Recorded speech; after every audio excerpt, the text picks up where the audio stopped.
like a dog taking shit with that fork. What's even more sad is that most of them do realize that, but In today's video, I'm going to talk about the most common reason why I see people for back pain. Now, this pertains to powerlifters, to average Joes, to CrossFitters, to grandmas, to grandpas, to uncles, to aunts, and everything in between. The biggest reason why I see people for back pain. Make sure you stay to the end of this video. I'm going to give you a hack and show you some techniques that will help you prevent this and a couple tips to help you have longevity in your lifting.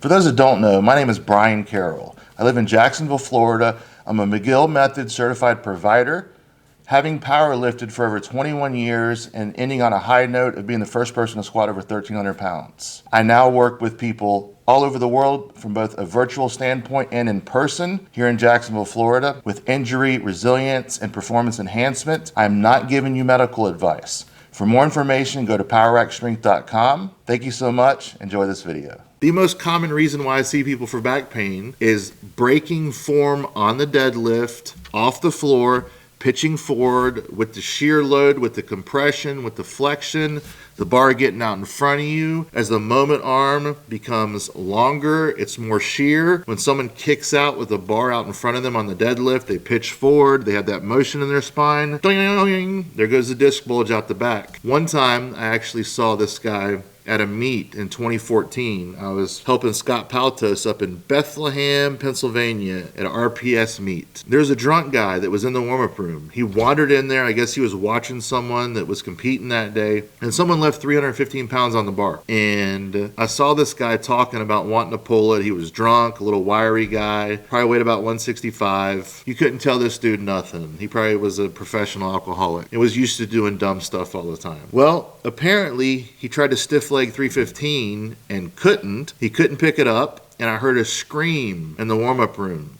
So I went over and saw this guy was stuck to the ground, and EMS was on their way. So they had to put him on the board, flatten him out, and carry him out. And this guy is screaming and writhing. And there's a good chance that guy's back was never the same again after a massive herniation like that. That would be my guess. End-plate fracture, massive posterior disc bulge or herniation. Again, I'm just projecting. I'm just guessing because I didn't know the guy. But I have a feeling his butt shot straight in the air. He pitched forward. The bar got way out in front of him. He had no leverage, and then the flexion plus compression plus shear and loss of leverage really kapowed his back. This is not uncommon. It's probably the number one reason why I see people for back pain. Looking for the answer to your sleepless nights, sore muscles, and better overall well-being? If so, PowerX Strength CBD has you covered.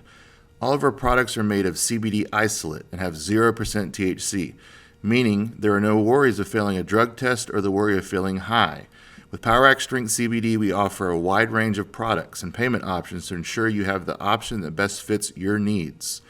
Don't just take it from me. All of our reviews and client testimonials on our site speak for themselves. You can even get 20% off your order by using code YT1306 at checkout. Go to powerxstrengthcbd.com to order now so you can get back to sleeping, recovering, lifting, feeling, and being better. The second most common reason I see people for back pain is a squat gone wrong, pitching forward in the hole. Maybe they initially hurt themselves on the squat, and then they finished it off on the deadlift. Maybe they initially hurt themselves on the deadlift and finished it off on the squat. It's usually a cumulative injury. I gave you an example of an acute injury where someone was doing something and bam, it happened. That's common with end plates exploding, and I say exploding. I've had multiple clients tell me, and I've seen on the MR, they have end plate changes, sclerotic end plates from end plates breaking and being fractured. And this can be a good thing over time, but it's not when it's acute. People describe this as being like an explosion in their back, and that's true. Inside the disc, there's so much pressure, it's like a mini explosion in there. Sometimes that pressure will go up and you'll blow an end plate either above or below the disc into the vertebra sometimes. The superior or the inferior above vertebra, and sometimes the superior end plate below. and all kinds of bad things can happen then. The key is using good form. I told you I was going to give you a hack. The key is using the lifter's wedge and locking in, dropping the lats into the back pocket, pulling the pecs down, stiffening the core, keeping the bar in close, driving, locking in the lats, and picking up the bar by driving the heels and using the hips, not letting yourself get out in front over the bar and moving under load. Same thing goes for the squat, locking in, staying rigid. Having that core of iron is the secret that everyone's missing out there. Locking in and having spine endurance, core endurance, anterior, lateral, posterior with the spinal extensor muscles.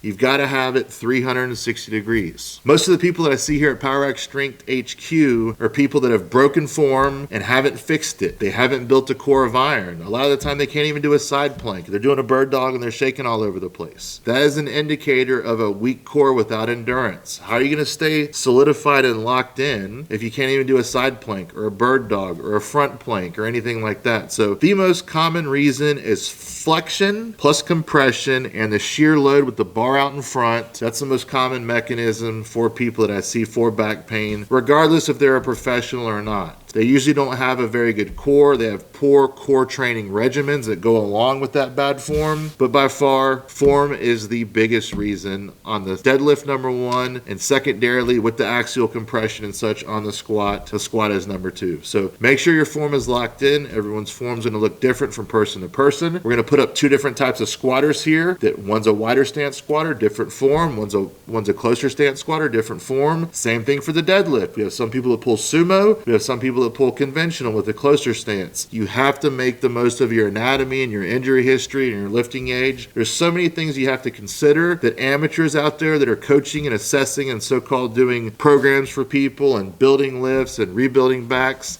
These are the things they don't know because they haven't been there.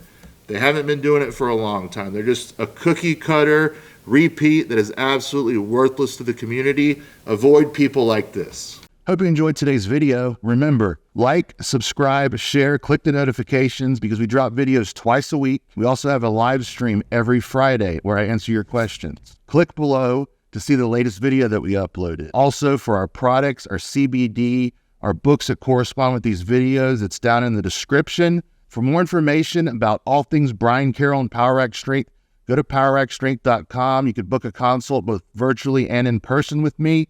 Enjoy your week, and thank you so much.